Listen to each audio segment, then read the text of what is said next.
Hello， 大家好，我係 Ava， 又嚟到新一集嘅新貨推介。事不宜遲，我哋即刻嚟睇下今個星期有啲咩新貨啦。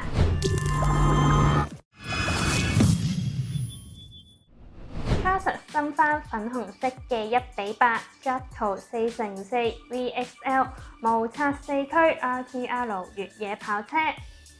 Jatto 4x4 VXL 採用超低重心設計同埋最佳重量分配，令到佢可以精準咁樣操控每一個轉彎。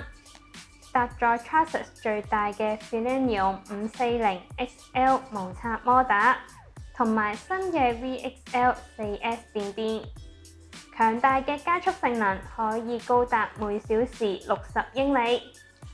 配備前後鋁製 XX-Long GTR 避震器，出名耐用嘅 Extreme HD 配件同懸吊元件，鋁製 T-Bar 強化底盤 Max Duty 驅動軸等等。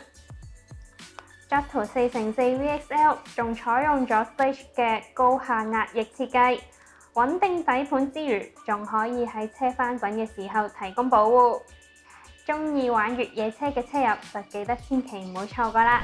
然後就到 Serpens 嘅1:8 Viper 990E Evo 4驅平盤電車。990E Evo 繼承咗 990E 嘅成功，再經過 Serpens 團隊嘅測試同埋研究之後，得到唔少嘅改良。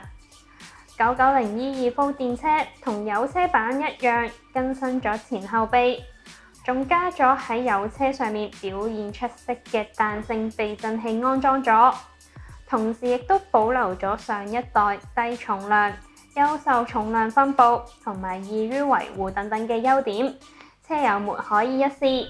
最後係 Tamiya 嘅40英寸集裝箱3軸拖車套件，完美咁樣重現咗40英寸集裝箱嘅獨特面板圖案，搭配埋 Tamiya 自家嘅顏色漆，望落更加精緻。